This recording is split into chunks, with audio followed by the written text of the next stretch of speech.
Olá, eu sou Janaína Spolidório e seja muito bem-vindo ao vídeo que vai falar um pouquinho sobre os desafios que o professor alfabetizador tem em sua vida cotidiana. Lógico que estamos agora, neste momento do vídeo, em uma época de pandemia, então os desafios são... nós temos alguns desafios diferentes, mas os desafios que eu vou tratar aqui no vídeo são desafios que estão antes desses desafios diferentes, então são a base dos desafios do alfabetizador. Para poder me ajudar, eu montei alguns slides para que você também possa fazer as suas anotações. E como eu bem sei, várias pessoas utilizam como formação pedagógica também os vídeos que eu produzo. Então, prepara o seu caderno, que esse vídeo tem bastante coisa interessante e muita novidade também na área da alfabetização, claro. Vou compartilhar aqui o vídeo com vocês. Esse vídeo, gente, geralmente algumas coisas do Instagram eu acabo trazendo para cá. E esse tema, na verdade, ele chamava originalmente Desafios da Alfabetização e foi uma live do Instagram. Lá na live que você pode assistir lá no Instagram, no meu IGTV, você encontra o conteúdo, só que ele vai ter algumas interrupções, porque foi uma live, então eu costumo responder os comentários das pessoas, às vezes alguém faz alguma pergunta, então lá tá um pouquinho mais longo, tá? Aqui ele tá mais comprimido e um pouquinho mais direto, então talvez seja mais fácil até estudar caso você tenha assistido lá. O daqui o conteúdo é o mesmo, mas talvez eu fale até algumas coisas diferentes, algumas coisas complementares que eu não falei lá, também por conta do tempo. Foi uma live bem extensa, acho que foi 1h30. Então, aqui vai ser bem mais assim, bem mais suprimido, né? Vai ser bem mais objetivo, na verdade. Bom, a gente tem aí alguns desafios que costuma se comentar sobre a alfabetização. Neste momento específico do vídeo, as pessoas têm muita dúvida sobre alfabetizar remotamente.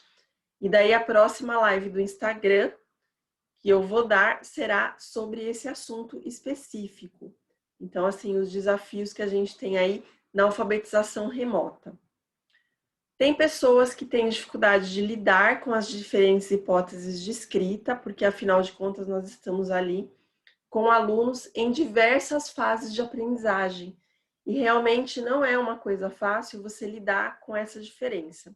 Lógico que em salas de terceiro, quarto, quinto, 10º, 9º ano, que a gente está aí até o 9º ano, mas quem sabe mude a coisa com essa questão da pandemia, porque nós teremos uma defasagem grande aí de aprendizagem, né?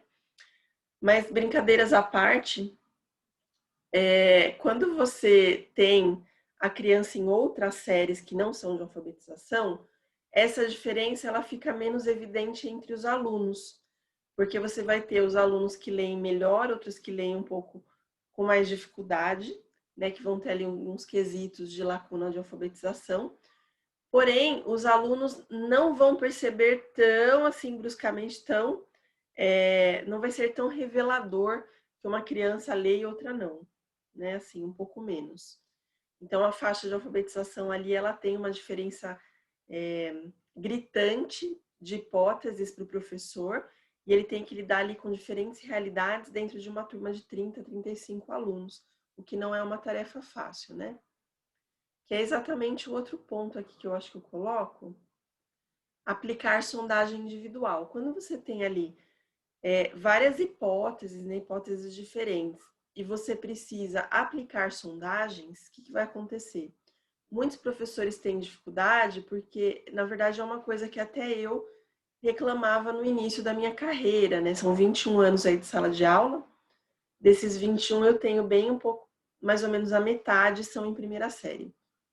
Em um dos períodos, né, gente? Porque no outro período eu sempre trabalhei em outro lugar. Esse período que eu tô falando é na prefeitura.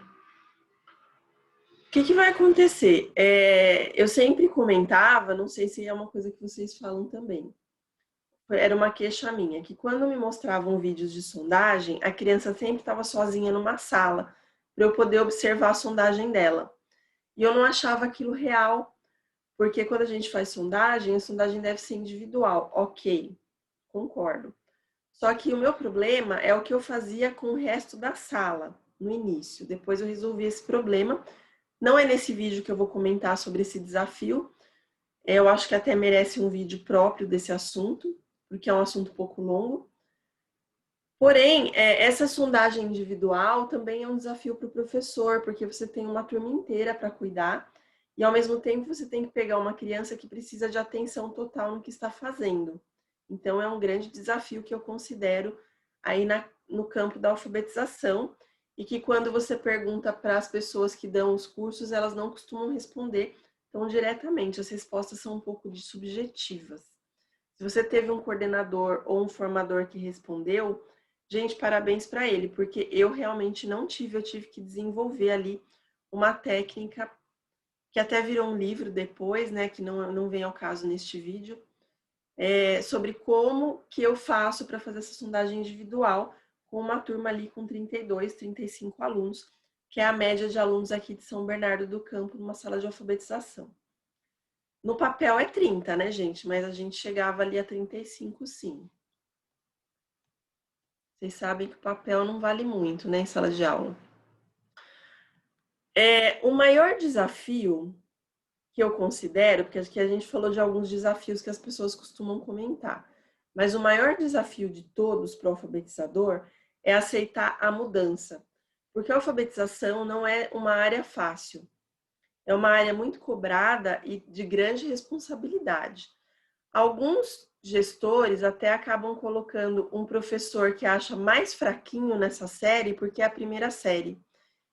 Quando, no entanto, o professor desta série deveria ser o professor que tem maior conhecimento na escola.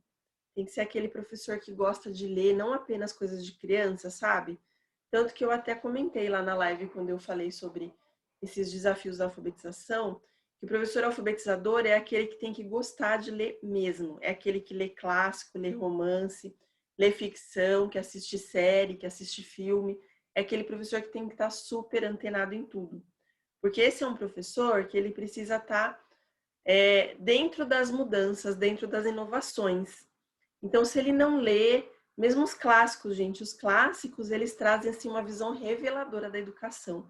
Se você faz esse cross, que é esse cruzamento entre educação e literatura, que eu faço inclusive nos podcasts aqui com a Carol Cardenas. Então, esse professor tem que ser aquele professor que você olha para ele e ele transpira, assim, conhecimento.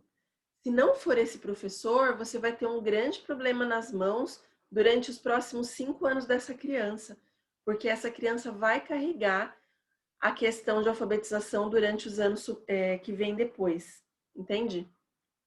Eu até coloquei aqui na imagem, vocês vão reparar, que tem um grande nó aqui, porque a alfabetização é um nó, né? Tem uma confusão ali de conceitos, que eu vou falar daqui a pouco, na questão de parâmetros, né?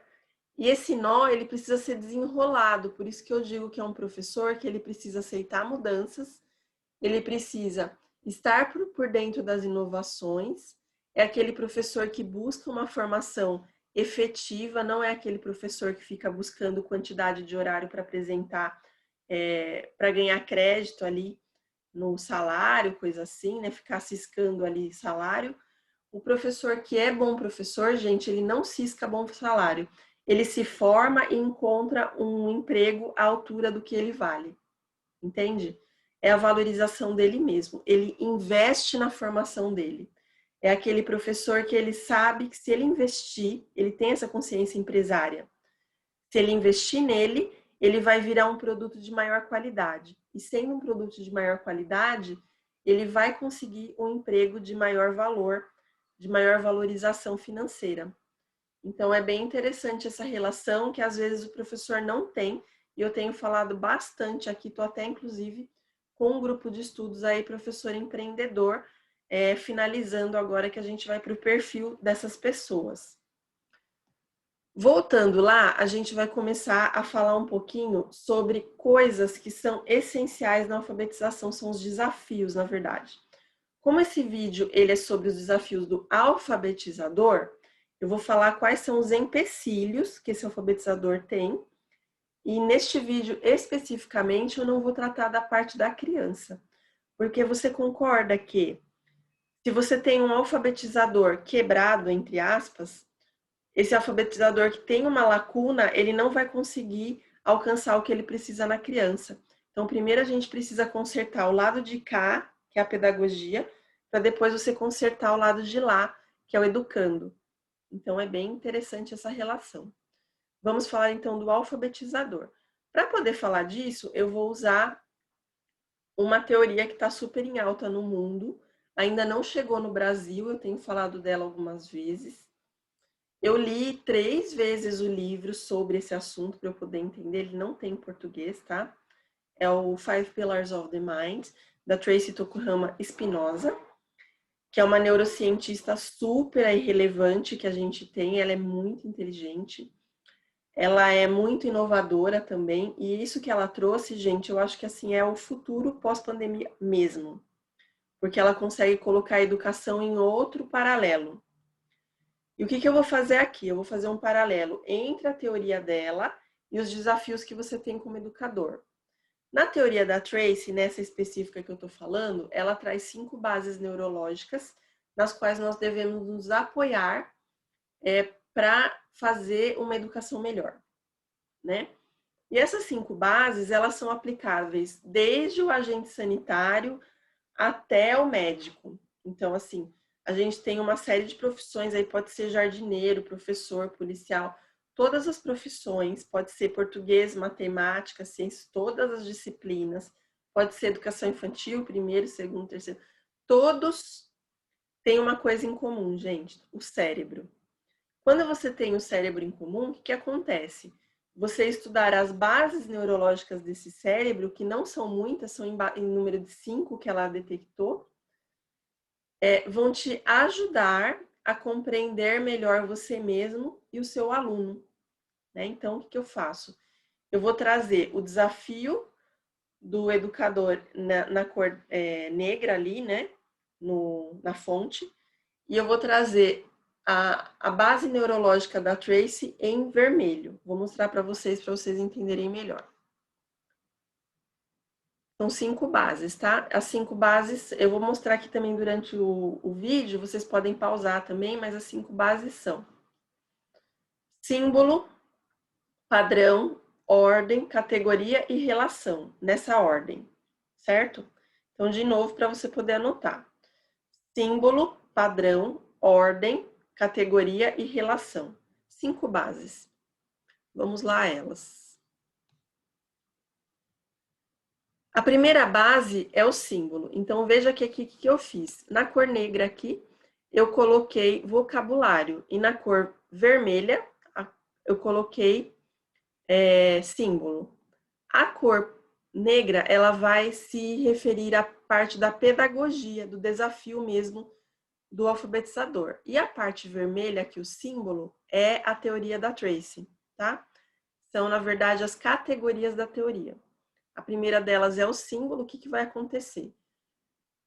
O primeiro grande desafio do educador, que está na fase de alfabetização ali das crianças, é trabalhar com o vocabulário específico da área. Esse vocabulário, ele traz uma simbologia por trás dele.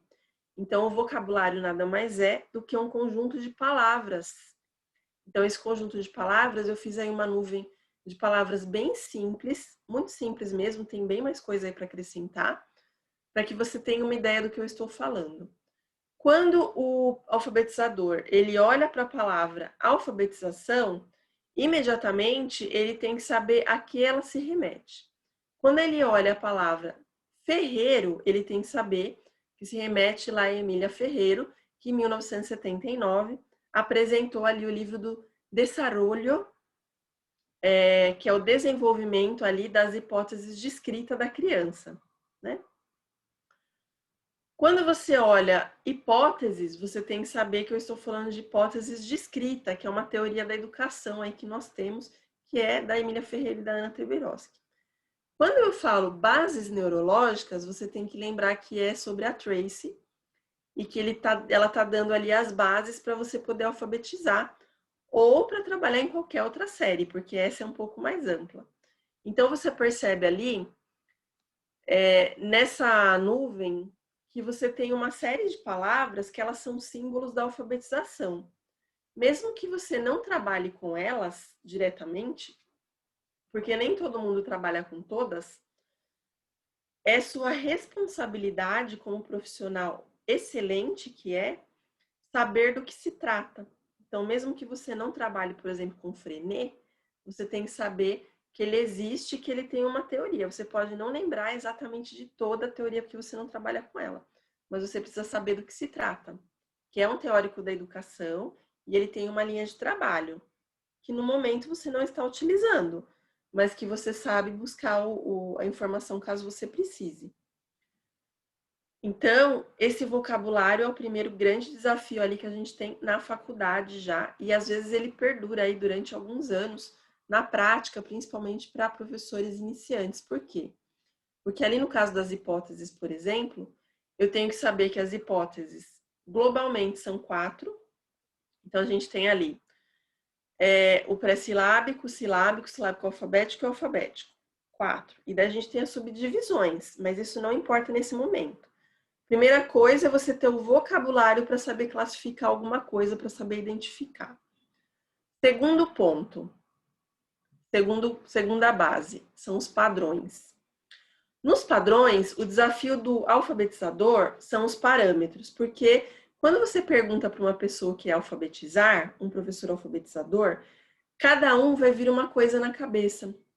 Tem professor alfabetizador que vai pensar no método que ele usa. Então, quando eu falo alfabetização, imediatamente ele pensa, por exemplo, em família silábica, ou método fônico, ou método global. Então, daí você vai ter uma questão de usar um método. Esse educador alfabetizador, ele não vai pensar primeiramente na criança, ele vai pensar no método, porque ele se apoia nesse método para alfabetizar, entende? Aquela pessoa, não que eu esteja criticando, mas se você usa só um método, é um pouco preocupante. Porém, se você só sabe usar aquele método, eu falo, até brinquei na live, porque é que nem se você jogasse a pessoa naquele programa Largados e Pelados, se você tira o método. Você fala assim para ela, amanhã, a partir de amanhã, a pessoa usou ali 8 anos a família silábica, né? Ou método fônico, soletração, que vocês quiserem. Daí ele só sabe usar aquilo, entende? Porque acha que dá certo. Depois eu explico o acha que dá certo, que vocês vão entender muito bem por que eu tô falando isso. Daí a diretora chega e fala, olha, você não vai mais poder usar a família silábica, arranca esses cartazes todos da sala, pega todas essas cartilhas e coloca em outro lugar e você vai começar a usar o método tal, que a pessoa nunca usou e não foi formada para isso. O que vai acontecer? Ela vai se sentir exatamente igual esse povo que vai lá no Largados e Pelados. Eles estão numa área, numa floresta, sem roupa, né? Com um item que eles podem levar, que ali no caso é a lousa da pessoa, e vai ter que se virar com o que tem. Então, você fica sem rumo. Você não sabe o que tem naquele lugar, você fica perdido. Então, é que nem se você tivesse perdido ali na selva, né? Então, eu sempre falo que quando a pessoa só sabe aquele método, eu sugiro que deixe ela utilizar aquele método, porque é onde ela se sente segura. Na alfabetização, a gente precisa de segurança, né? O ideal, lógico, é você dominar mais de um método, pelo menos 3. A gente tem aí 6 principais, mas pelo menos 3 você precisa dominar. Até preocupada com esse assunto, o que eu fiz? Quando eu escrevi o Neurogênese da Alfabetização, que é o meu livro que está super assim em alta aí na alfabetização, ele tem sido um ícone para várias pessoas, livro de cabeceira, gente, sem brincadeira. O que eu fiz? Eu tive a preocupação de colocar um capítulo inteiro só sobre método. Na verdade, cada método é um capítulo diferente.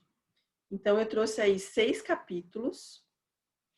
Eu tenho um capítulo lá sobre ferramentaria, que eu chamei, que são as ferramentas do professor, porque método não é alfabetizar, ele é uma ferramenta de alfabetização.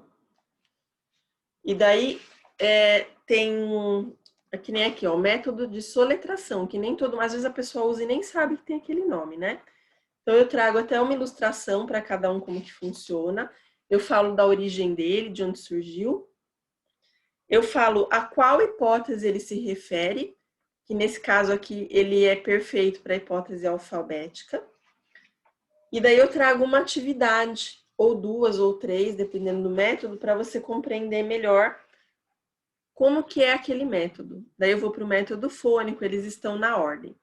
Além de eu trazer cada método, eu ainda divido esses métodos em dois grupos, como eles devem ser pela natureza, que é o método sintético, são os 3 métodos sintéticos e os 3 métodos analíticos. Então, se você tiver interesse, eu vou deixar o link do livro aqui embaixo no resumo, que daí você pode clicar, ele está com uma promoção, inclusive, bem bacana, que você não paga frete, por enquanto, tá? Então, a gente está conseguindo segurar aí a promoção desse livro. Então, essa questão de usar o método, se você tem dúvida, eu sugiro o livro, mas pelo menos para você compreender que há outras opções, entende? Se você se sente segura com o método, enquanto você não conhece outro, você pode permanecer ali no que você utiliza. Para outras pessoas, quando você pergunta o que é alfabetizar, ela vai responder: ah, é determinar uma hipótese. Porque foi tão martelado na cabeça dela, hipótese, hipótese, hipótese, hipótese, porque é uma preocupação mesmo que o professor consiga avaliar, que para ele alfabetizar é saber que o aluno está alfabético. Gente, aluno alfabético não é aluno alfabetizado, tá? Alfabético é um ponto da alfabetização. E a hipótese é a avaliação, é um indício de avaliação que o professor tem da alfabetização, não é alfabetizar ainda, tá? Para outras pessoas, se ela vê atividades com letras, para ela a atividade com letras é alfabetizar. Então ela vê lá, tem uma atividade com a letra A. Então eu vou pegar essa atividade e dar para a turma. Tem uma atividade que junta a letrinha S com as vogais. Vou dar para a turma. Então ela vê lá a atividade de letra. Para ela, a atividade de letra é alfabetizar. Realmente você precisa de atividades com letras, porque você precisa ativar a base neurológica do símbolo da criança, que é aquela que eu acabei de falar anteriormente ali de vocabulário para o professor. O que para o professor é vocabulário, para a criança são as letras, a princípio, né? Na base neurológica da Tracy. Mas aqui, no nosso desafio do alfabetizador, quando você fala atividades de letras, o que vai acontecer? Muitas vezes não se vê a qualidade desse material. Quando a gente alfabetiza, é uma coisa muito séria, o alfabetizador, como eu falei anteriormente, lá no comecinho do vídeo, porque o que acontece? Nós não somos geneticamente preparados para ler e escrever. Então, a gente não tem o gene da alfabetização pronto.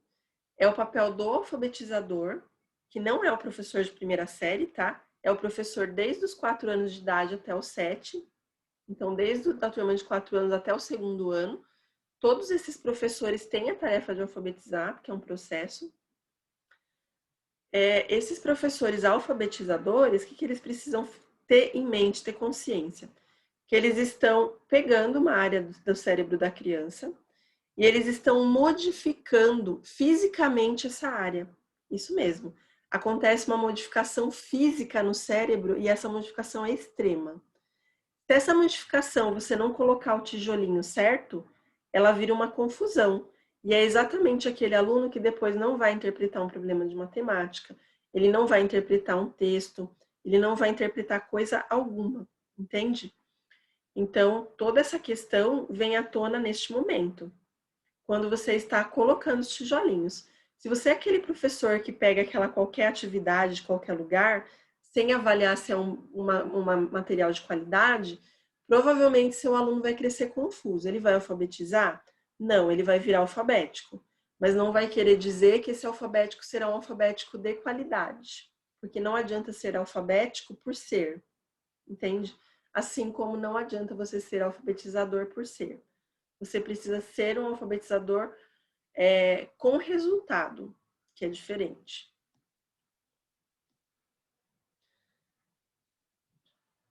A gente tem a questão do ler e escrever. Até tem um livro aqui em São Paulo que eu não gosto, gente, desse livro. Vou ser muito sincera. Na verdade, não é um livro. É livro? Eu acho que é um livro. Na verdade, eu nem tenho certeza porque eu não dou muita trela, sabe? Aqui, às vezes, a gente tem algumas ações no estado, eu tô falando, tá? É o ler e escrever, a gente fala. Né? Eu até tive contato e eu usava como step em sala de aula. A gente teve vários livros aí de vários tipos, de vários modelos, e eles sempre são um desperdício de página e de tempo do professor.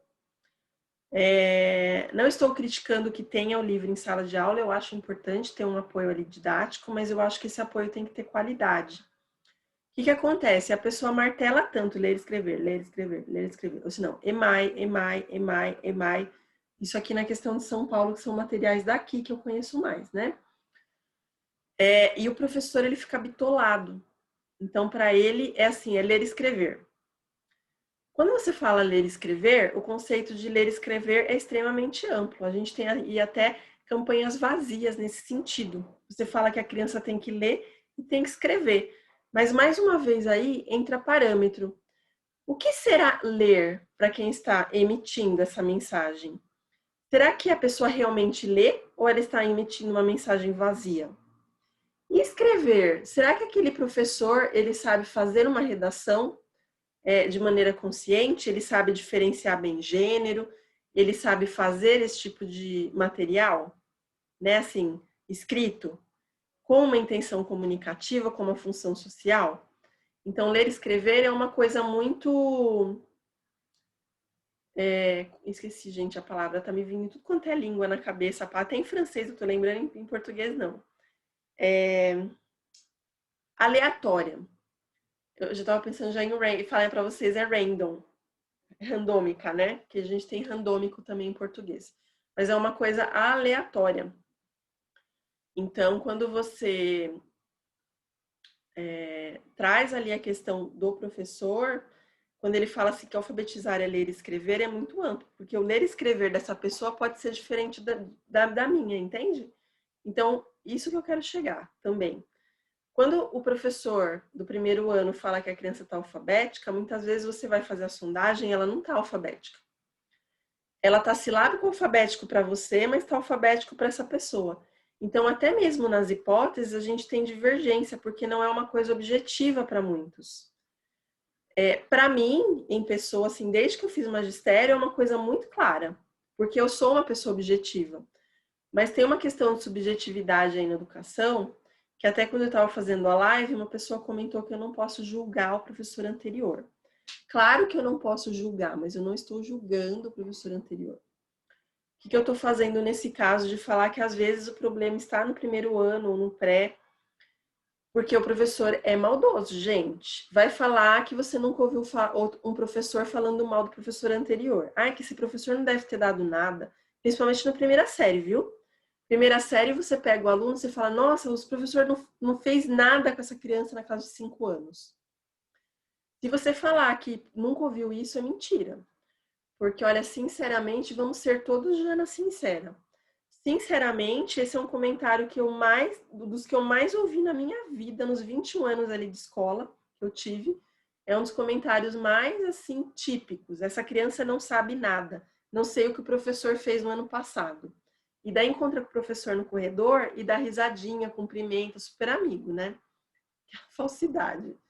Mas tudo bem, vamos deixar isso de lado, a gente esconde ali no quartinho sombrio e escuro da escola e vamos voltar aqui ao nosso assunto. Então, ali o ler e escrever, ele é totalmente genérico e ele não é um padrão em que dá para se apoiar atualmente. O que vai acontecer, então, com esse parâmetro? Dentro desse parâmetro, a gente precisa, na verdade, o alfabetizar trazer mais para perto, ser mais objetivo. Alfabetizar é você proporcionar condições para o aluno desenvolver uma estrutura cerebral, que receba adequadamente estímulos para ler, escrever, interpretar, produzir. Socialmente a linguagem, porque esse é o objetivo da alfabetização. Você ter uma pessoa que utilize a leitura e a escrita numa função social. Este é o objetivo final da alfabetização. Então, se você é um professor, por exemplo, de primeiro ano, você deveria fazer o seguinte: quando seu aluno está no final do segundo ano, ou quando ele está no terceiro ano, você vai para o professor informalmente, uma reunião que vocês tenham, e pergunta como está a classe que você tinha. Como estão as crianças? Se as crianças estiverem com dificuldade em alguma coisa, você já sabe que você tem alguma coisa para mudar na sua próxima turma. Porque vai levar ali um processo para você poder entender. Então, uma das coisas que acontece é que você precisa admitir que há um problema no que você está fazendo. Então, quando eu falo assim, que nós não estamos julgando o professor anterior, eu estou querendo dizer que, objetivamente, nós estamos querendo avaliar o que foi feito. Não é de avaliação que a gente vive, gente, não é só o aluno que deve ser avaliado, o professor também. E o bom professor, ele gosta de ser avaliado, porque ele quer melhorar a prática dele. Eu sempre perguntava para a turma seguinte, né? Eu lembro muito claramente que quando surgia esse assunto em conselho, eu perguntava, mas e tal aluno, que eram os alunos com dificuldade, ele está saindo bem? Daí a professora falava, ele está bem, senão ele está com dificuldade em matemática, não sei o quê. Então eu já via que eu precisava mudar alguma coisa naquela questão. E o resto da turma está bem? Porque se o resto da turma está bem, quer dizer que minha prática está boa também. Porque o resultado que eu entreguei está satisfatório para um segundo ano. Por isso que eu falo sempre também que quando a gente estuda, por exemplo, eu dou aula para primeiro ano. Então eu não vou ver a BNCC só do primeiro ano. Eu vou ver a BNCC do primeiro ano e do segundo, porque eu tenho que ver onde eles têm que começar ali no segundo, o que eles têm que alcançar até o final. Não adianta eu ver do primeiro, porque não é um parâmetro completo para mim. Entende? Além disso, alfabetizar é exatamente isso que eu falei. É o professor perceber seus próprios limites e dificuldades. Afinal de contas, estamos falando aqui de desafios do alfabetizador. O professor ter consciência que seu trabalho não tem resultado imediato. Então, não adianta você dar lá uma aula durante o ano, falar que os alunos saíram alfabético e está tudo bem. Porque você só vai ter certeza que esse aluno está alfabético no meio do segundo ano, se ele já estiver avançando nesta mesma hipótese. Então, por isso que é importante você sondar o professor seguinte. A próxima base são as ordens. Qual que é a ordem de ensinar? O que eu dou primeiro? Como que eu faço primeiro como alfabetizador? Primeira coisa que alfabetizar é um processo. Então, você vai ter ali uma ordem de séries. Desde os 4 anos de idade, você começa com estimulação para a criança ter contato com a letra, começar a traçar a letra ali na coordenação motora fina. Ela não precisa ainda atribuir sentido às letras, mas ela precisa ter contato. Isso vai terminar lá no segundo ano, quando você vai ter que começar com os alunos alfabéticos minimamente no padrão Janaína Polidório, tá? Porque o meu padrão era alfabetizar primeiro ano até junho, quer dizer, alunos alfabéticos até junho e avanço de alfabéticos de agosto até novembro, porque dezembro eu nem contava que as crianças começavam a faltar na escola, tá? Então, a alfabetização, ela tem ali um processo que cada série vai ter uma ordem de ensino. Não vai acontecer igual para todo mundo. Então, numa sala, você vai ter hipóteses diferentes e ordens diferentes de aprendizagem. Se meu aluno, por exemplo, é alfabético e eu ficar dando atividade letra por letra, esse aluno ele vai ser desestimulado a aprender. Então, o que eu fazia? Até o que eu falo lá no livro Aula aos Segredos. Eu dividia em pequenos grupos qualitativos, que primeiro eu fazia um trabalho de tutoria e depois de grupo. E esses pequenos grupos, o que acontecia com eles? Eu colocava alunos que tinham necessidades iguais. Então, às vezes, o aluno era muito bom, ele já chegava alfabético para mim no primeiro ano, ou silábico alfabético, só que ele tinha uma deficiência matemática. Então, aquela turminha ia fazer mais atividades de matemática do que as demais, porque é o que eles estavam precisando de estímulo. Então, você tem aí essa questão das diferenças, mas você pode alternar a ordem dentro da própria aula. Haverá diferenças na etapa da classe, que é o que eu acabei de falar. Mas uma coisa que a gente precisa pensar muito é que tem uma diferença entre o que o professor oferece e o que o aluno consegue aprender. Porque se você usa um método, como eu falei ali, né, que às vezes para o professor é usar um método, ele vai seguir uma ordem. Nem sempre o aluno está no momento daquela ordem. E daí o tijolinho não vai encaixar. Ou senão o prédio vai estar montado e ele vai estar tentando colocar um tijolo lá embaixo. O tijolo não vai encaixar mais. entende? Então, por isso que é importante você estar atento aí às ordens. Categorias, eu coloquei aqui como hipóteses, porque afinal de contas são ali as categorias de aprendizagem da alfabetização. Eles são indícios, essas hipóteses são indícios de como você avalia o aluno e em que ponto ele está. Então, o que são essas hipóteses? Você precisa saber como são essas hipóteses e como você interpreta. Porque a interpretação não pode ser subjetiva. Se você tiver dificuldade, eu sugiro até você colocar uma listinha de itens do que tem característica em cada hipótese. E nessa listinha de itens, o que você faz? Você vai olhando a listinha e vendo se tem aquela característica na escrita da criança. É que nem se fosse uma checklist, sabe? Aquela lista de verificação. Então, não pode haver divergência. É a questão do parâmetro de novo aí, que é o padrão que eu falei para vocês. Tá vendo como a base neurológica é importante? Se o professor não tem formado no cérebro dele a questão do padrão, ele mesmo não consegue aplicar. Por isso que às vezes uma pessoa fala que o aluno é silábico e outra pessoa fala que o aluno é silábico alfabético, porque não tem o parâmetro, nenhuma das duas tem às vezes. E às vezes uma tem muito bem e a outra tem deficitária. E daí uma fica tentando convencer a outra por uma coisa assim terrível, gente. Porque tem falta de objetividade mesmo. Além disso, a gente tem uma outra questão, que é uma questão mais aprofundada. Você precisa saber que essas hipóteses têm um sentido para ser aplicada. Elas não têm relação com a metodologia e têm ao mesmo tempo. Por quê? Elas não estão presentes em uma metodologia. A gente não tem método das hipóteses. Por que isso não existe, Janaína? Porque as hipóteses são um ponto cerebral. Não tem como você colocar um método dentro do cérebro da criança.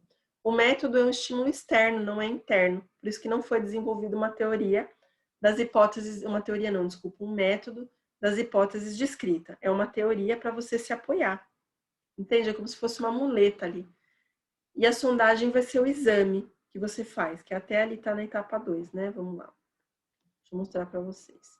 O que você faz com essa informação? Você precisa olhar a sondagem que você fez, observar o ponto de aprendizagem para entender esse ponto no cérebro da criança, que é exatamente como que você forma ali a neurogênese. Para quem não conhece esse termo, neurogênese é a formação de novos neurônios.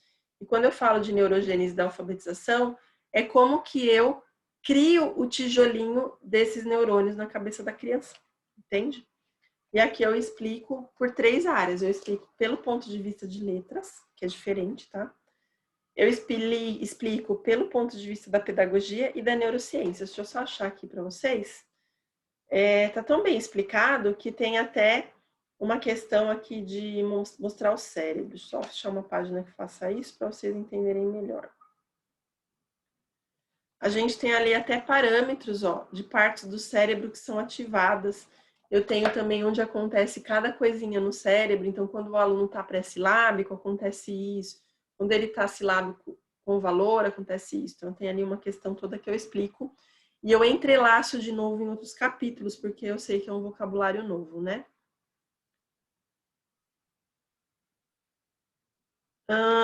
Vamos voltar lá. E a última base neurológica são as relações, porque a relação, na verdade, é uma comunicação para o professor alfabetizador. Primeiro, você precisa se comunicar com si mesmo. O que falta em você, o que você ainda precisa de formação.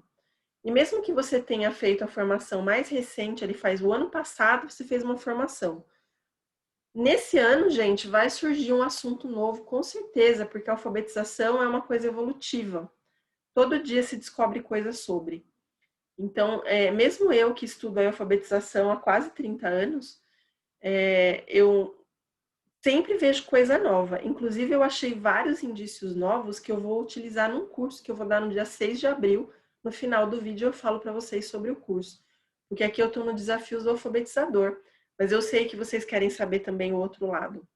E o outro lado é como você desvenda a questão da criança. Entende quais são as hipóteses, como essas hipóteses funcionam e quais são as atividades que dão mais resultado mais rápido e de modo melhor, mais estruturado. Então, nesse curso eu vou falar sobre esse assunto.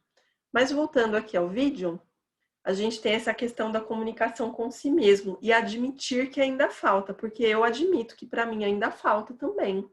Mesmo tendo estudado aí 30 anos, eu ainda acho que falta, porque eu preciso muito formar pessoas. Eu tenho essa necessidade interna de formar pessoas para poder melhorar a educação, de ser uma multiplicadora.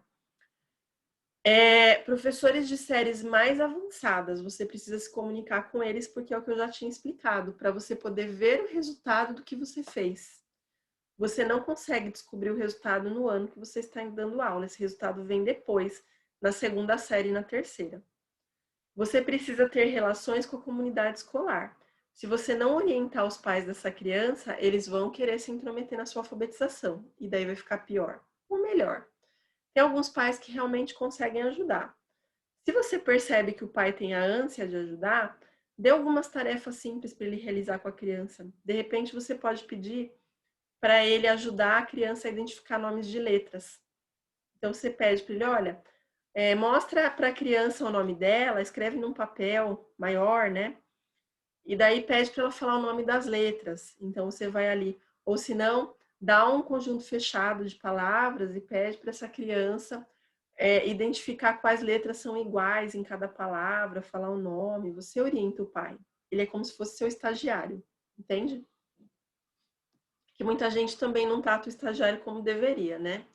Mas o estagiário, gente, ele não é uma pessoa que está ali para ficar conversando com você. Isso é pouco profissional.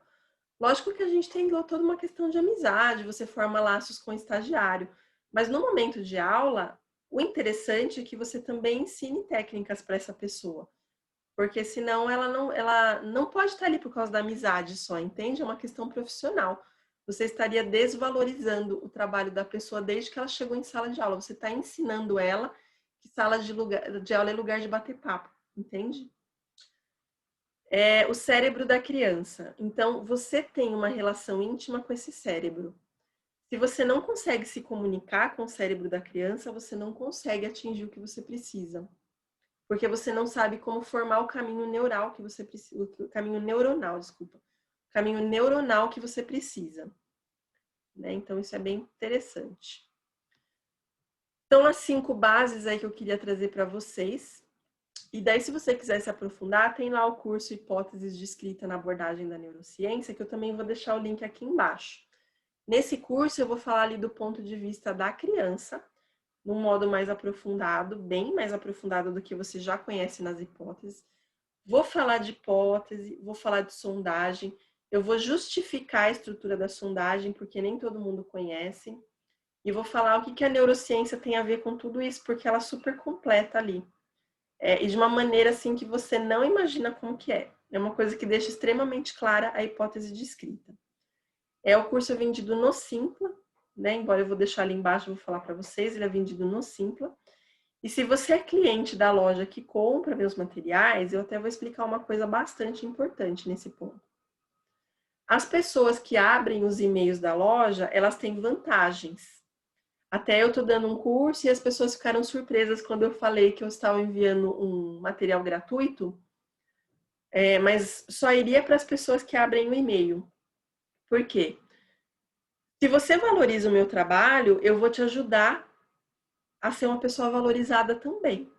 É uma via de mão dupla. Assim como ensinar é uma via de mão dupla, porque o aluno te dá informações e você dá informações para o aluno, hoje a Nenis Polidori também é assim. É uma coisa justa. Eu acho que tem que ser justo para os dois lados. Na verdade, eu não acho. Isso aí é um equilíbrio social, né, gente? Você tem que ter uma troca. Então, as pessoas que são clientes da loja, elas têm a vantagem de ter o desconto no curso, tá? Eu não lembro a porcentagem de desconto, mas se você abre nossos e-mails, se você é cliente da loja e se você abre nossos e-mails que vão ali para os clientes, se você optou por receber e abre, né, que são coisas diferentes, você recebeu ontem, no domingo, dia 14 de março de 2021, um link que vai te dar desconto nesse curso das hipóteses de escrita na abordagem da neurociência. Somente para clientes que abrem o e-mail. Se você é cliente e não abre o e-mail, eu sugiro que você comece a abrir, porque a gente manda promoções só para as pessoas que abrem. De vez em quando a gente manda novidade para todo mundo, mas as vantagens nem sempre vão para todo mundo, porque vão para as pessoas que investem no meu trabalho para eu poder investir no seu. É a troca. Entende? Sociedade justa é o que a gente quer criar no aluno e é o que eu quero criar no meu seguidor. É ética, honestidade, originalidade e justiça. Sou, assim, bastante exigente nesses quesitos. Então, essa troca, ela acontece ali com esse pessoal. Se você é cliente e não recebeu o e-mail, você tem direito também. O que você vai fazer? Lá no site da loja tem o WhatsApp do atendimento da loja. Não adianta você pedir aqui que eu não posso dar esse link público. Concorda que se é para cliente da loja, eu não posso colocar ali nos comentários o link? Não faz sentido, né, gente? Você vai entrar em contato com o atendimento da loja e o atendimento da loja vai te dar o link do desconto. A Rose, que é a atendente oficial da loja, ela vai verificar se você é cliente, se você faz compra, e vai te dar o link desse desconto do curso. Espero que você tenha gostado aí do que eu trouxe para você. Em breve mais vídeos sobre o assunto e até a próxima. Não se esqueça de curtir o vídeo, de deixar algum comentário se ficou com alguma dúvida e até a próxima. Se inscreva no canal, hein?